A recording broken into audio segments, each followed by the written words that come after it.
საერთაშორისო სარეიტინგო კომპანია Standard & Poor's საქართველოს სუვერენული რეიტინგი უცვლელ BB დონეზე დატოვა, პერსპექტივა კი კვლავ სტაბილურად შეაფასა. გამოქვეყნებულ ანგარიში აღნიშნულია, რომ საქართველოს გააჩნია რეგიონის ქვეყნებთან შედარებით უფრო ძლიერი ფისკალური და მონეტარული პოლიტიკის ჩარჩო. ამასთან ანგარიშის მიხედვით რეიტინგის სტაბილურობას ეხმარება მთავრობის ვალის ზომიერი სიდიდე, მოქნილი გაცვლითი კურსის რეჟიმი. საქართველოს ფისკალური და მონეტარული პოლიტიკის ჩარჩო კვლავ შედარებით გონივრულად არის მიჩნეული, განსაკუთრებით კი რეგიონის ქვეყნებთან მიმართებით. სარეიტინგო კომპანია აღნიშნავს, რომ ფისკალური პარამეტრების ზღულ დონეზე არსებობას და ფისკალური გეგმების გადაჭარბების შესრულებას ძალიან დიდი მნიშვნელობა აქვს. ამასთან ანგარიშის მიხედვით საბანკო რეგულაციები ეფექტიანად და საერთაშორისო სტანდარტებთან შესაბამისად არის შეფასებული. საქართველოს დაუდასტურდა საკრედიტო რეიტინგი BB-ის დონეზე, 2-ის დონეზე, პერსპექტივის სტაბილური, რაც ძალიან მნიშვნელოვანია.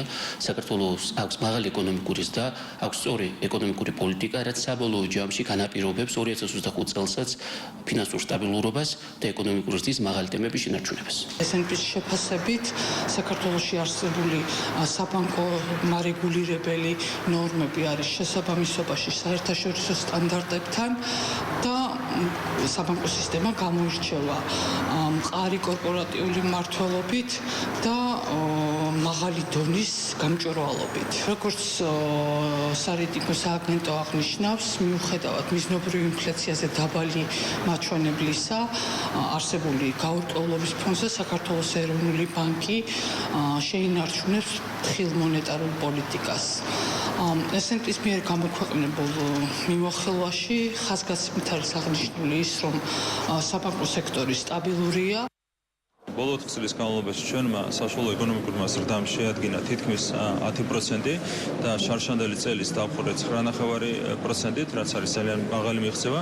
პირველ ადგილზე ვართ არ მარტო რეგიონში, არამედ ევროპის მასშტაბით ეკონომიკური ზრდის მაჩვენებლით, ხო?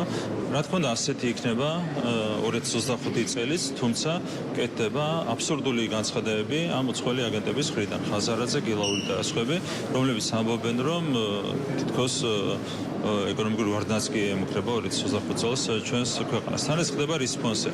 ჩვენ გვქონდა არაერთი ვიზიტი და ყველა ვიზიტის ფარგლებში იყო საუბარი ინვესტიციებზე. ყველაზე მსხვილი ინვესტიცია, რაც იქნა მოზიდული, უკავშირდება არაბთა გაერთიანებულ საემიროებს, MR ჯგუფს 6 მილიარდი დოლარის ინვესტიცია ჩაიდება შემდეგ 5 წლის განმავლობაში, მხოლოდ ამ ერთი კომპანიის მხრიდან. ასევე ჰქონდა ძალიან საინტერესო საუბრები სხვა ქვეყნებში ინვესტიციებთან დაკავშირებით.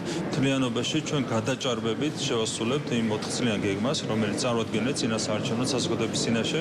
ჩვენ გვქონდა 4 წელიწადში 9 მილიარდი დოლარის ინვესტიციის მოზიდვა დაგეგმილი მთლიანობაში, თუმცა ვფიქრობთ, რომ ამ გეგმას სერიოზულად გადავაჭარბებთ. ამის გარანტიას იძლევა ის მიმდინარე პროექტები, რომლებიც უკვე არის დაანონსებული. არავითარი ეკონომიკური ვარდნა არ იქნება, პირიქით გვექნება ძალიან სტაბილური ეკონომიკური განვითარება, შევინარჩუნებთ მყარად და რა თქმა უნდა ლარის კურს, იქნება მაღალი ეკონომიკური ზრდის ტემპი. ეს სჭირდება ჩვენს ქვეყანას, ჩვენს საზოგადოებას, რაც სჭირდება რადიკალურ ოპოზიციას, რა თქმა უნდა იმას ვერ ეღირსებიან.